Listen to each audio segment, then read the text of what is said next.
Hello anh chị em, ngày hôm nay chúng ta cùng tìm hiểu về tác hại của các khí trong hồ coi anh chị em nhé. Đây là cái vấn đề mà nhiều anh chị em cũng như là kể cả Long trước kia cũng ít chú ý tới.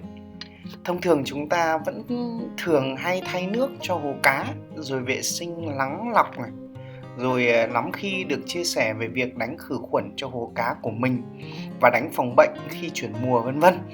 Nhưng thực sự chúng ta lắm lúc không hiểu vì sao cần làm như vậy, đúng không ạ? Mặc dù chúng ta biết làm thì nước sẽ tốt đấy, cá sẽ khỏe, nhưng lý do thì ta cũng chưa nắm rõ được. Vậy cái bản chất của vấn đề như sau. Thông thường khi chúng ta vệ sinh hệ lọc thì chúng ta sẽ vệ sinh ngăn lắng trước tiên. Đây là cái ngăn tập hợp cũng như là quy tụ của chất thải cá từ thành vách tới đáy hay vật liệu trổi trong ngăn. Như anh chị em biết là khi cá ị ra phân ấy, thì đây chính là cái nguyên nhân gây ra hiện tượng NH3, NH4 trong nước nó lên cao. Trong cái quá trình phân hủy của phân cá thì có một số loại vi khuẩn sẽ đảm nhận cái công việc này và tạo ra ammoniac và tồn tại trong nước hồ. Nếu qua cái thời gian dài chúng ta không vệ sinh ngăn nắng thì nước trong hồ cá anh chị sẽ thấy là anh chị em thấy là sẽ trong, vì chổi lọc đã giữ lại hết cái cặn bẩn trôi lơ lửng trong nước rồi. Nhưng nước trong không có nghĩa là nước tốt nhé. Cái quan trọng nhất chính là chỉ số nước. Vậy khi ngăn nắng đã bị tồn ứ nhiều chất thải rồi ấy, mà anh chị em lại không vệ sinh, thì chính những cái chất thải này sẽ phân hủy và tạo thành khí NH3, NH4. Và chính đây là cái thứ giết con cá một cách nhanh chóng. Bình thường thì không sao, nhưng vẫn cho ăn bình thường này và không có một cái dấu hiệu nào của bệnh tật cả, đùng một cái sáng hôm sau cá chết hàng loạt. Và cái nguyên nhân chính đó là cá bị nhiễm độc nước cấp tính có NH3, NH4 ở chỉ số cao anh chị em nhé. Lúc đó nhiều người nói là nấm mang hay là bệnh này bệnh kia, nhưng con cá hôm trước vẫn bình thường. Thế nên nếu anh chị em không kiểm soát được chất lượng nước thì việc thiệt hại cả đàn cá là rất cao, nhất là những anh chị em nuôi cá Nhật giá trị cao nhé.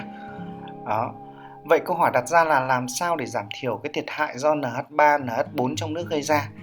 Thì câu nói muôn thuở của bất kỳ ai chơi coi lâu năm đó là đầu tiên phải có hệ thống lọc tốt và tạo ra một cái hệ vi sinh hoàn thiện, tức là anh chị em có đầy đủ vật liệu lọc này.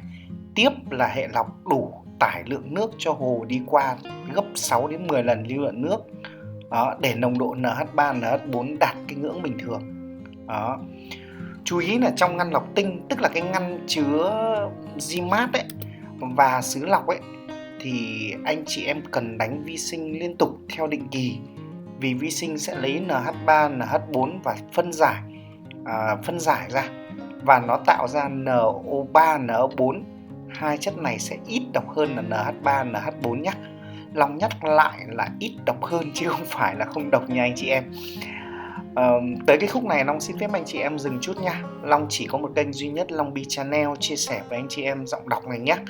Anh chị em có quý mến thì like và đăng ký ủng hộ kênh. Giờ chúng ta tiếp tục nha anh chị em. Nhưng có một cái hay, đó là hai cái chất NO3, NO4 này hoàn toàn có thể phân giải được chỉ bằng cái việc sủi oxy mạnh trong hồ. Anh chị em có thể đặt máy sủi trong hồ, hoặc từ ngăn bơm đi nước lên dàn Baki ấy, để làm mưa nhân tạo, sau đó dội xuống hồ á. Vì NO3, NO4 là gốc O mà, là dạng khí, nên là khi có sủi oxy và Baki thì nó xé nước ra và giúp phân giải cực tốt anh chị em nhé. Nhiều anh chị em cứ nói là sủi oxy trong hồ thì không ngắm được cá. Với hồ coi nước nhìn là phải tĩnh nó mới đẹp vậy.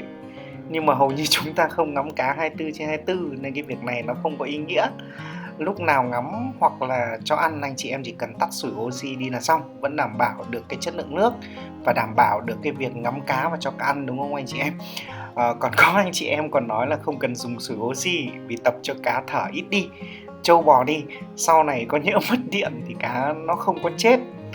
Đây không phải là ý tưởng hay anh chị em ạ. Việc làm hồ cá và duy trì hồ cá hàng tháng so với cái máy sủi oxy nó không đáng bao nhiêu anh chị em ạ.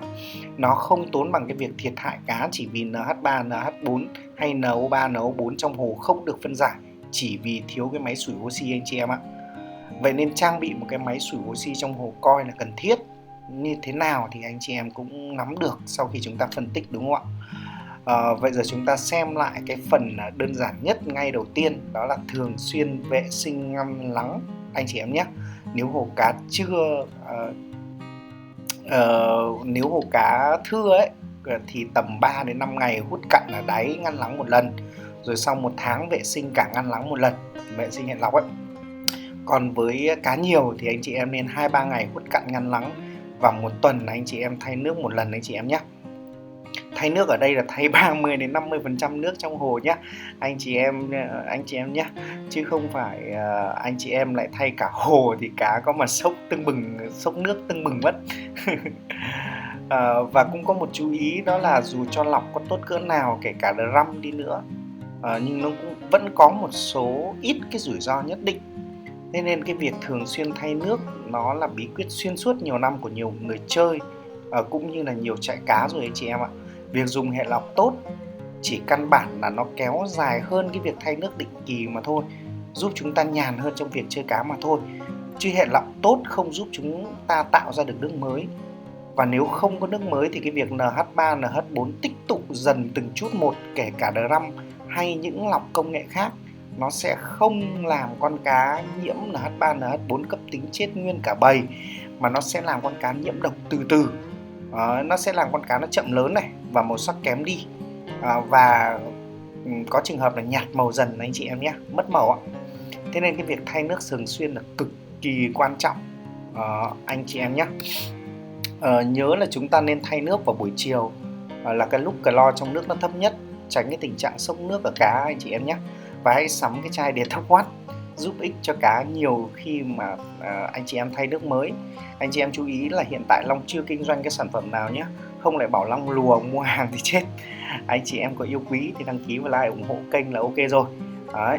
Vậy ok, thì hôm nay Long cũng như anh chị em đã hiểu rõ cái việc vì sao cần thay nước thường xuyên cho hồ coi, rồi cần có sủi oxy và dàn mưa Baki cho hồ coi rồi. Mong rằng những cái thông tin này sẽ hữu ích đối với anh chị em, giúp cá của mọi người luôn khỏe và đẹp lung linh nhé. Cảm ơn anh chị em và đã theo dõi video, và xin chào và hẹn gặp lại ở những video lần sau.